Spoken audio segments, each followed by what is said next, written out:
Hello, and welcome back to Invent Anything. In this episode, we'll cover the ipScan, which can unlock the large hidden value in your company or team. Inventions keep the world spinning. From fire in the wheel to today's high tech, inventions power change. Turn your inventions into reality. Learn how to get your ideas to market. This is Invent Anything with John Cronin. Today, we'll cover 6 topics. The first topic is talking about the loose history of invention extraction. Generally, it's been an ad hoc process. Talk about some history there. In topic number 2, we'll talk about the formalized extraction techniques that we've been working on for 25 years, which I know you'll find interesting. We call it the ipScan. In topic number 3, we'll talk about strategies for using the ipScan, and also what do you get out of it? What do you get from doing a formal IP extraction process? In topic number 4, we'll talk about the difference between this IP extraction or ipScan technique and brainstorming, because they're very different. And topic number 5, we'll do a word about how it's set up, how you do it, how you report it out, and what the benefits are. And then in topic number 6, we'll talk about the future of this formalized extraction system, because believe it or not, we're going to have tools like artificial intelligence and all the rest to come in and help us with this kind of extraction process. And then we'll wrap up as usual. Now, in thinking about the audience here, there's certainly large companies, and if you really want to have a best practice for IP extraction, this is for you. If you're an IP manager or an R&D manager. On the other hand, if you're a small company, if you're an investor or a board person or a CEO, this podcast is for you because it creates almost instant value in the company when it's done. There is those in management that are driven by events, like they find out there's a copycat, or they're raising money, or they need to ensure freedom to operate, and so they need to get patents fast. So an IP extraction process is really important. For those in management or supervisory levels that may want to get a briefer on what an IP extraction is all about, certainly for you. As a technical person myself, I could tell you that if you're a technical person, what this will do is to have you be able to see the invention in your daily work. You'll be very surprised. So this invention extraction would be for you as well. And for those who are starting their journey where you want to develop IP strategy, this formal IP extraction or ipScan, as we talk about, is the very beginning. It's the start of the journey. So this is John Cronin from Invent Anything. Coming up, you may be surprised that there's almost 0 processes out there for IP extraction. And this is going across almost all companies I've ever interviewed, and that's thousands. You can learn here about the formal process that will give you almost immediate benefits. You're listening to Invent Anything with John Cronin. Be sure to visit us at inventanything.net. There's information, articles, and more. And you can leave your thoughts and comments there as well. That's inventanything.net. And now back to John and this episode. So let's get right into it. Let's get into topic number 1, the loose history of extracting inventions, generally an ad hoc process. I can give you my personal background on this because this is kind of where I got started. When I was at IBM for a number of years, I think about 18, in the first 4 or 5 years, I achieved over 100 patents, and I became the top inventor of the company. And I was asked by management, could I set up a program for IBM to essentially build up more inventions? And we created a process of sort of extraction of inventions in a formal way. It was very different than what we were doing. And because of that, we had extraordinary results. We went from about 1,000 patents a year to 3,500 patents a year. And the delta was this formalized extraction process. So having that history, that's kind of how I got started. And when I started my company 25 years ago, IP Capital, this is where I started to start off with the extraction process. So I have some expertise. One of the things about extraction of invention is we all know patent professionals, patent attorneys, patent agents. They'll extract inventions from you, but it's generally they're extracting the 1 or 2 ideas that they want to write up for a patent. This is very different than a formalized IP extraction process, which is going to extract many, many ideas. Sometimes patent professionals will try to do this. They'll try to make a list, and they'll do it in an ad hoc way, like tell us your ideas, or they might put the burden of understanding what an invention is to the technical team, which is one of the problems because most technical people don't know what invention is. So it's very loose, very ad hoc. And the interesting part about all this is if you put the burden on the technical people, they actually don't know what invention is. They get confused. They think that everything is obvious. And that's really a legal question. So the worst thing we could do to formalize extraction of intellectual property is to have technical people be the judge of that because they just don't know what is patentable subject matter. And one of the things about extraction is it's more of a divergent exercise versus a convergent exercise. And what I mean by that is you're trying to extract many ideas out versus kind of whittling down on the best idea. So it's a very different process. And from my experience with over 2,000 companies, and I've worked with greater than 15% of the Fortune 500 companies, that there is generally no frameworks in place at all for someone to come in and do an IP extraction process. There's generally no committed resources at all. And it's not even related to simple, important processes in large companies like stage gate processes. So at the end of every gate, maybe you do an IP extraction. Now, I've told you about my story at IBM, and it was called the Patent Factory. And as I understand it, this was the first major place that a formalized extraction process was done, and it achieved incredible results. What's happened is that over time, large companies have developed what's called docketing systems, whereby the list of ideas that are in process for provisionals or patents are put into computer into a list. That's called a docketing system. Some companies have online suggestion systems where you can get on the computer and sort of type up your potential idea. But this is an okay process for extraction. It's better than ad hoc, but it really doesn't get at the fundamental issue of motivation of inventors, because the motivation of inventors to tell you their inventions is really important, and the formalized IP extraction processes do that. Ad hoc, loose, it doesn't. And sometimes there's no motivation for extraction anyway, unless there's an event, like all of a sudden there's an embarrassment where your competitor gets more patents than you, or there's litigation, or even worse, you lose some key players and they left with the IP in their head. So there's a lot of issues that might be event-driven. One of the things about formal extraction is the idea of quantity to get to the quality is totally missed. In other words, a professional patent attorney, patent agent would never think of generating several hundred ideas with their team to find the best 5 or 10. They go the other way as more of a convergent to find the best ideas almost right off. And that's really difficult to do. Is your company ad hoc? If so, the next topic will help you. I think you'll find that the formalized extraction processes we're talking about are really very unique. And it ended up, this was so unique that in my company, when we do this, we call it the ipScan. It's a trademark process that we've used for years. But whether it's a formal extraction for you or learning about our ipScan, it's really all the same. It's a formalized process for extracting inventions. Let's jump to topic number 2, the formalized extraction process, or what we call the ipScan. Over the last 25 years, we've had tremendous results doing this. We do 2 or 3 of these a month. Each IP scan we do generates 100, 150, 200 ideas over 3-4 sessions of an hour and a half apiece. We'll tell you what happens with all that information later, but it is a formalized extraction process. Quantity is key. Like I said, 150 ideas would be normal over 2 to 3, 1.5, 2-hour sessions. Why do we want quantity? Because of the adage in creativity, which would say that great quality comes from great quantity. Who knows which is the best idea? Sometimes the smallest, littlest idea, which somebody might think obvious, might be the most important idea that you have. Many times I've talked about my IBM history, and when I was there in the 1960s, the most important patent IBM had, to my knowledge, was the cursor invention, which changed its shape based upon the function the computer was in, which was the claim. The little blinking line on the monochrome screen that when you went to insert mode, it turned into a block. That was a patentable invention. Why was it most important?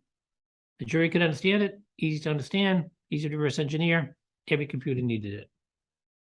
In the formalized IP scan or formal IP extraction processes, there's generally 2 frameworks that are used.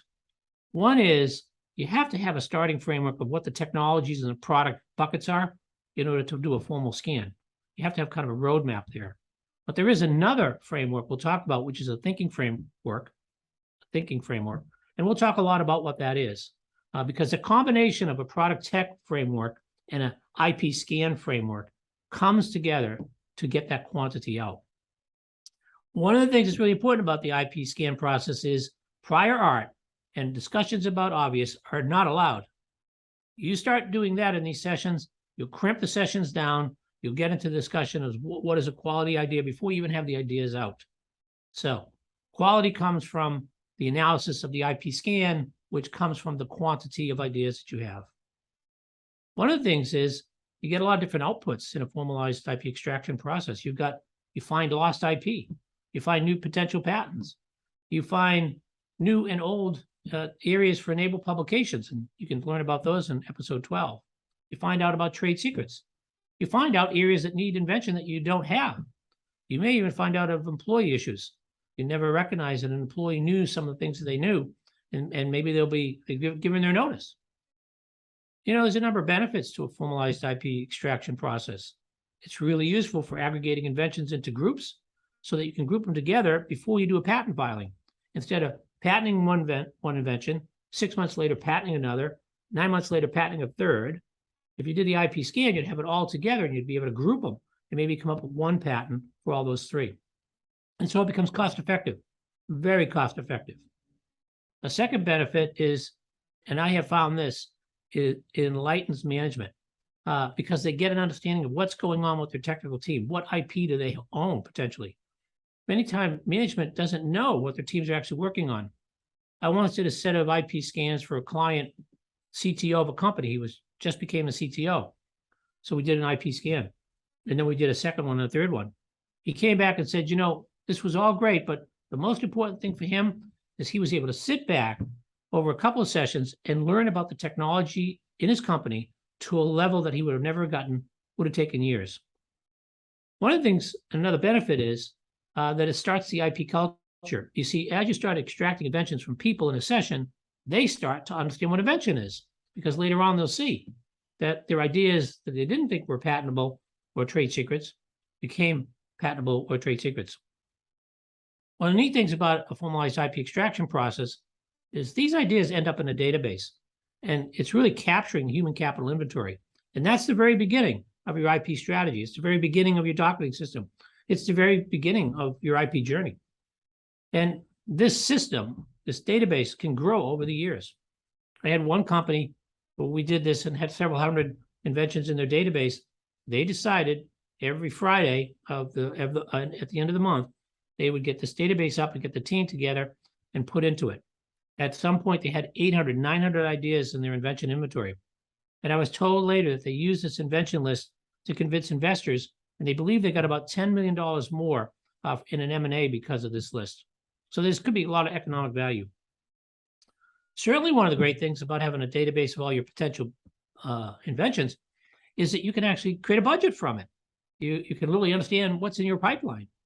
Sometimes these patent budgets are open-ended, and all of a sudden the bills go up, and management gets sort of frustrated.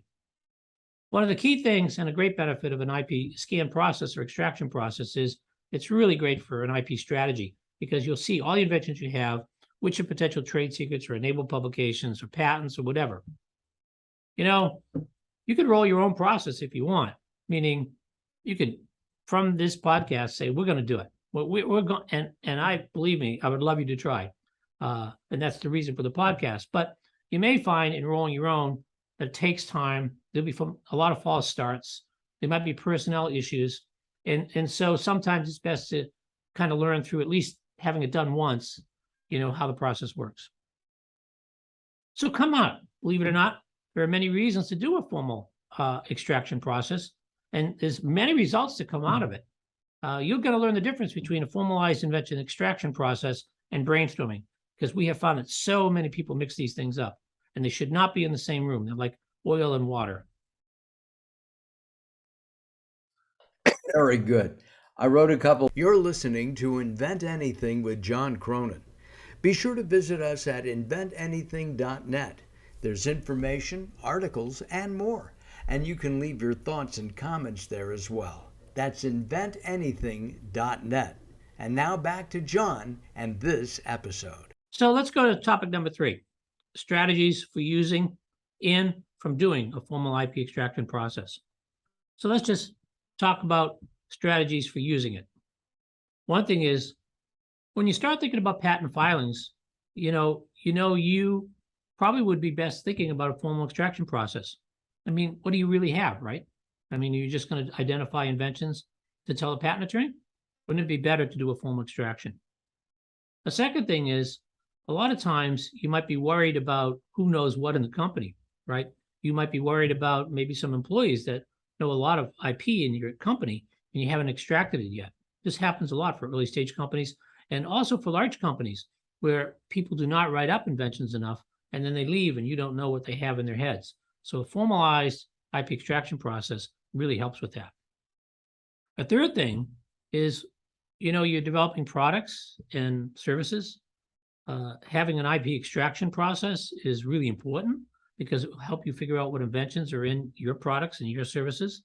Knowing that ahead of time is great because you can put together a filing strategy by knowing in advance what inventions you're going to have in your product and your service versus sending your product out the door and then recognizing that you have to get your patents in place. A fourth reason for using a formal extraction process is you might want to see the value in your company that you don't know of. Many, many times when we do these IP extractions or IP scans, the company just can't believe some of the inventions that they own because there's never been a focus on it. So when you focus on it with real professionals that know how to do these formal extractions, then you'll see some real value. A fifth thing for using formal extraction is you might have an event. I've been on many boards, public and private. I've chaired public boards, private boards. And as a board member with that hat on, I'm always surprised to learn about what's going on in the company, the new technologies and the new product developments. So there could be an event like a board or a manager basically says, we need to figure out what our inventions are. Maybe your customers don't understand the value of what you're developing. So doing an IP extraction is really useful because you can start touting what inventions that you have in your products. You might not even understand your own value. So wouldn't it be great to get an understanding of how many inventions? I mean, honestly, supposing you had 150 to 200 inventions in an extraction session where you had 35 to 40 patents. Would that change your mind about the value of your company? What happens if there's a copycat out there? That's a dangerous thing. So it's first to the patent office, right? So wouldn't it make sense to have a formal IP extraction process? Let's look at the other side. Let's look at what happens once you do it. Well, once you do it from a formal extraction, you're getting your IP house in order, right? It'll give you better filings because you can group more together. It gives you a lock on what are the trade secrets. It helps you learn about what the IP from your employees' point of view, what are they actually working on? And it's the best way to start off your IP strategy. Another result of these IP scans, and I can't say this enough, is this will strengthen your non-disclosure agreements with your suppliers, and competitors, and contractors. What do I mean by that? Well, look at the NDA. It basically says when you're going to talk to somebody about something confidential, you're going to say that some of the stuff that you have is intellectual property that's proprietary, right? If you don't have a list before you go into those meetings of what your inventions are, you're doing your NDA a disservice because you're just talking about stuff, you may be divulging stuff, and never get back to the point that you've captured it as a formal invention that you own. I can tell you so many stories that a formalized IP extraction has helped because they had the list of inventions before they talked to the partner, before they talked to the customer. The customer claims that they had invented it 6 months after, and you can show them the IP scan list and say, no, we're sorry, we did that 16 months ago. One of the things is that doing a really good formal IP extraction is extremely useful for a joint venture. You know, what to do before, what to do during, and what to do after the joint venture. This IP scan is an ace in the hole where you're constantly understanding your inventions versus the partner's inventions. One of the great results of doing a formal IP extraction is it impresses management.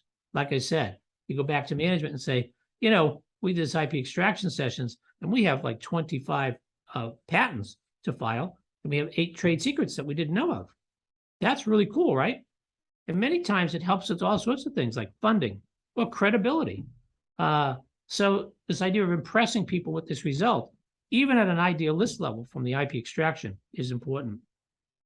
And finally, one of the things that comes out of doing a formal extraction process is that you actually find white spaces. You find areas of concern in your R&D. A lot of times we'll come up with, look at these are all your ideas on various product components. And the R&D manager will say, well, where are the ideas on this other product component? And it turns out that very few people had ideas on that, meaning that they weren't thinking about that product component in an innovative way, meaning that that's a white space. So there's so many uses for this IP extraction process. We could go on for this, but let me go on to topic number 4, the difference between brainstorming and IP extraction. I mentioned before, this is like, if you try to do these together, it's like putting oil and water together. They certainly do not mix. I can tell you that, and I'll give you 4 or 5 instances between an IP scan or extraction process and brainstorming. An IP scan is really more of a formal extraction, and it's done on ideas today and in the past. In a brainstorming session, it's done on today and in the future. You see, IP scans are not about projecting the future. An IP scan is to extract ideas that you've already had in your head. Where in brainstorming, which we call invention on demand, is to create ideas that are not yet in your head. So why do we separate these? Why don't we just do it all in one session, right? Well, the thinking questions that you ask are very different, and we'll talk about that. In an IP scan or formal extraction process, it's about systematically going to each product and technology component and discussing it in detail and capturing that conversation. Whereas in a brainstorming session, you want to talk about new products and new technologies. So you can't do those 2 things at the same time. And you'd confuse people by jumping back and forth. In an IP scan or formal extraction process, you ask questions like how, and how, and how. How does this work? And how does that work? And how does this work? And how does that work? In a brainstorming session, totally different thinking axes. You talk about if, could it be, kind of how do you improve things? Very different language. In an IP scan or formal extraction, you actually have these structured formats of products and technology frameworks, where in the brainstorming, you're using creativity tools. Very different. And finally, in an IP scan or formal extraction process, it's laborious. It's tedious. I could tell you, I've done thousands of these. It's a sobering thing. You're literally going through each technology or product element in a lot of detail, trying to get it on the record to extract the inventions out. Brainstorming, on the other hand, it's fun. It's cool. You have wild ideas. It's hitchhiking. It's possibility thinking. It's so totally different. So coming up, you might be surprised about what it takes to do your own formal IP extractions, what it takes and knowing what to do. You'll be surprised that the reporting of the results is an art form and almost absolutely different than the IP scan session itself. And that's an important distinction. And also you'll find out coming up is the formal IP extractions in the future might even start using artificial intelligence. You're listening to Invent Anything with John Cronin. Be sure to visit us at inventanything.net. There's information, articles, and more. And you can leave your thoughts and comments there as well. That's inventanything.net. And now back to John and this episode. So let's jump to topic number 5, shall we?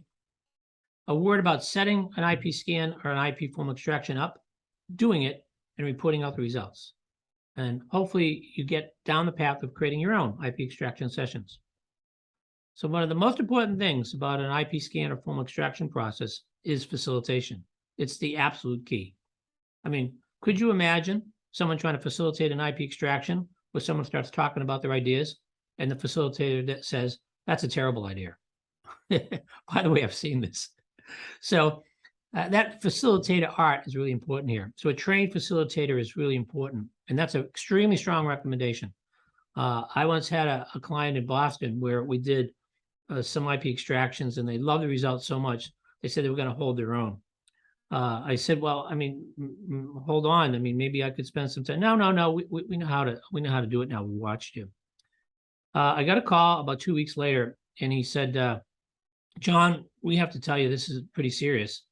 We ended up having fights in the room. I mean, physical fights, because we try to do this ourselves. We started talking about this, and one guy said that was a stupid idea, and the next thing I said it just got totally out of hand. So people don't want to do these IP scans anymore. So you can see that the facilitator training is really important here. But once you get past that, I mean, you get to the point where you have to develop the frameworks. As I mentioned, somebody has to do the legwork ahead of time. What is the technologies and product components you're going to talk about? And then you have to have this sort of how, value chain, time sliding, thinking framework. What do I mean by time sliding? It's just another part of the IP scan process or extraction where you talk to a person about what they're working on now and time slide it back. What were you working on 6 months ago? Time slide it back again. What were you working on a year ago? So you can see the questions you ask determines the answers you get, right? So a good facilitator will ask the right questions to get the right answers. Again, searching for quantity. The facilitator should have sound grounding on the many types of IP. I mean, sort of think about it. There's composition of matter inventions. There are method inventions. There are apparatus inventions. There are business model inventions. There are kit inventions. There's all sorts of IP types. So the facilitator is just more than a conversationalist, believe me. And he's much more, or she's more than just a good guy or good gal. They have to know what they're doing because this is an IP extraction process. We have found many formal IP extraction processes are best done without the legal mind in the room. Hey, I'm not saying the patent attorneys and patent agents aren't important here, but not saying that at all. It's just it's a different thinking style. It's better to do the formalized IP extraction without the legal mind present because you don't want to get into these discussions of obviousness and prior art, of which they're experts at, by the way. You want to do that after you developed all the ideas and you filter them. Once the initial extraction is done, be expecting a solid 3 to 4 weeks of post-processing the information. What? Yeah, 3 to 4 weeks of really hard work to go through all the digital recordings to extract every nook and cranny of inventions out. The set of ideas just doesn't come out through the conversation, believe me. We've trained facilitators and post-process people for years to do this. I won't let somebody do this to go to a client unless they've done it for at least 2 or 3 years. So there's a lot of training involved here, which is why, sometimes having professionals do it help because it'll save you some time and money. One of the things is imagine you have all these ideas in a database now, and each idea is in a row, and the columns are different criteria, title and abstract and things like that. So there's some basic criteria, like is this a patent or trade secret or publication, and which product technology component it is. But there's also other criteria, which is important decision-making criteria. Things like what's the bar date, a patent bar date, because if it's greater than a year, you won't be able to follow the invention because you've gotten the benefit of it. There's categories like priority and importance to the business. And there's even unique criteria, like will this invention help with a copycat, or will this invention be licensable? So we can see by generating a database of ideas and setting up correctly, and then setting up the post-process criteria correctly, you can have an enormous, rich output from this IP extraction. The output report level here is much more than the detailed database. It's analysis and charts and graphs.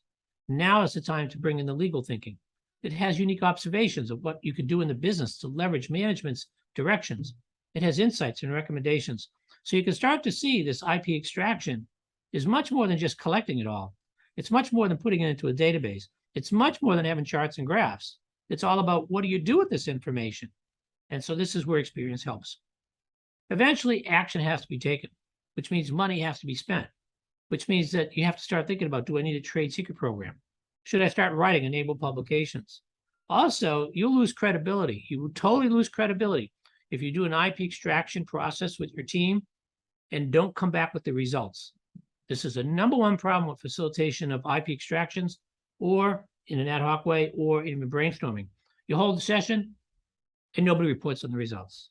So there has to be this rigor, this absolute vicious attitude to get the report out.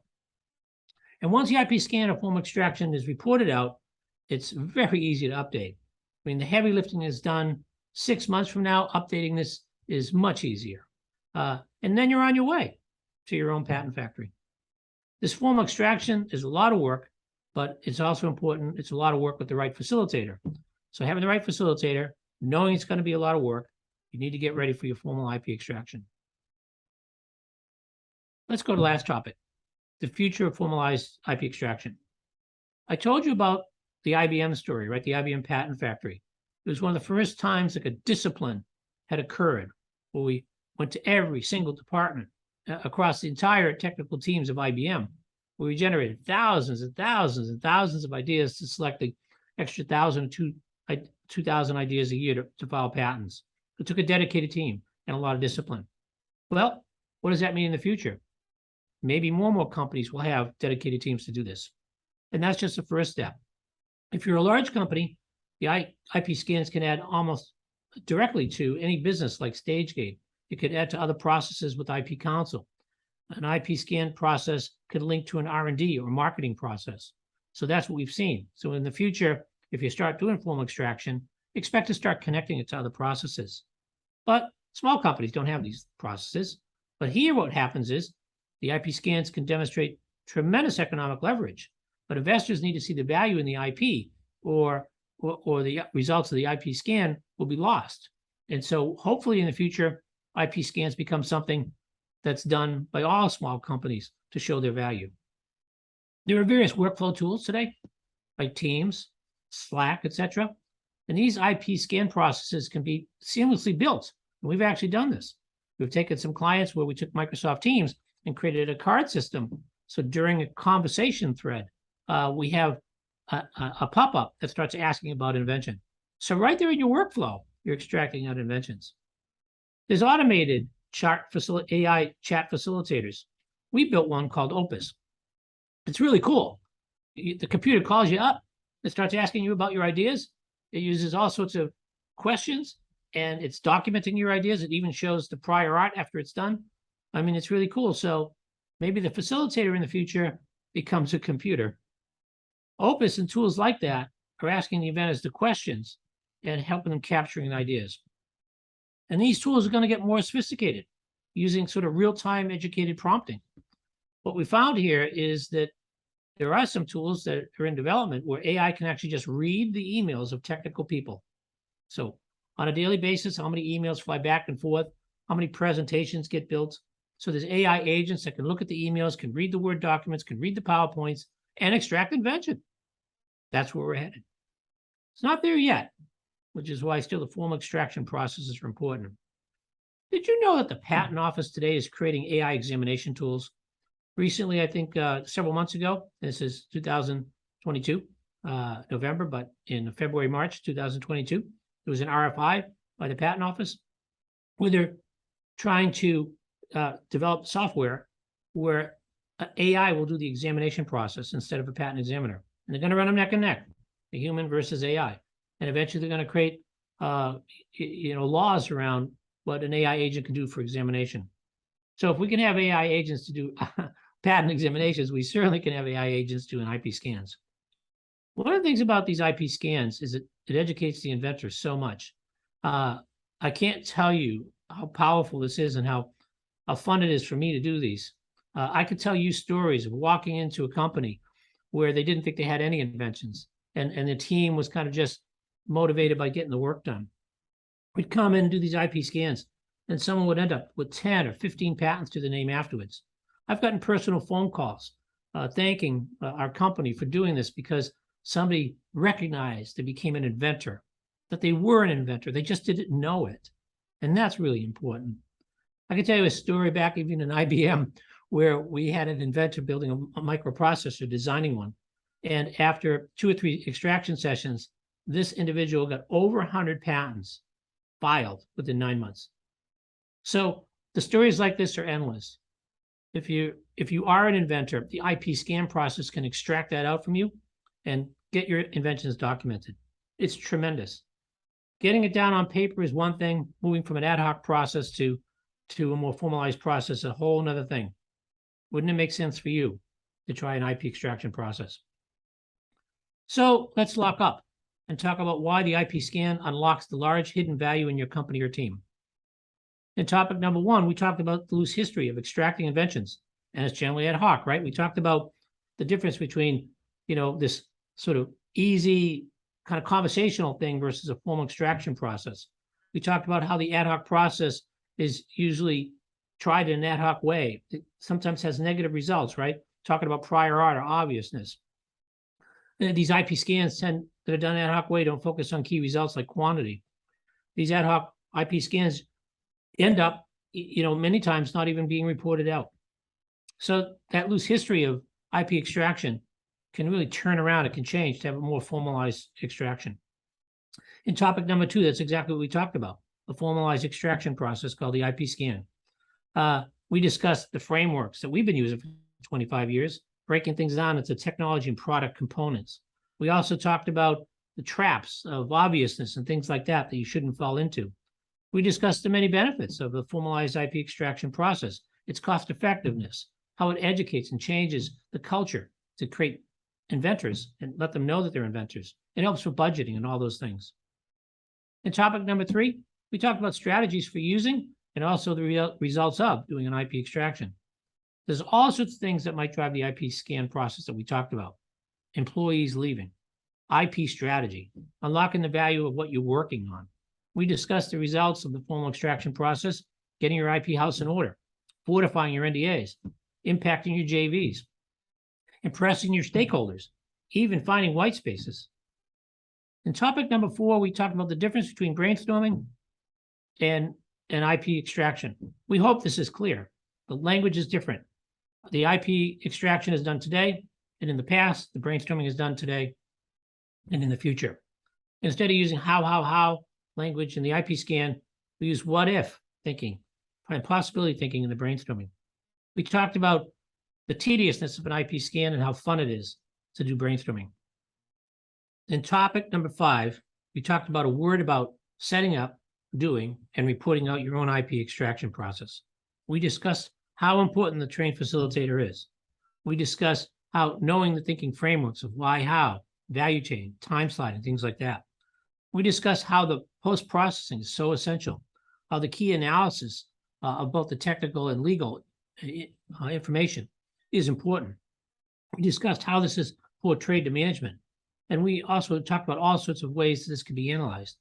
We even talked about once this is all set up, it's very straightforward to update, maybe every 6 months. And finally, in topic number 6, we talked about the future of formalized IP extractions. Certainly, we talked about this beginning in the IBM patent factory, and that actually started in 1991, 92. But that moved for other companies, but these to do stuff like this, but very many don't.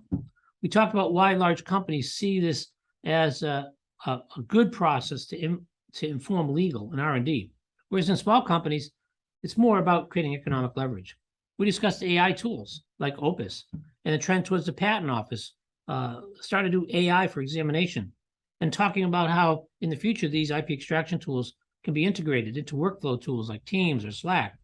And we also discussed the fundamental part of this, which is to sort of let the technical people know how inventive they are, to let them know they're inventors. So I've hoped you like this discussion about IP extraction, formal extraction, and IP scans, and how it can unlock the hidden value in your company. And if you like this, please subscribe. And remember, join our blog, Invent Anything, and listen to our new series, Inventors at Work.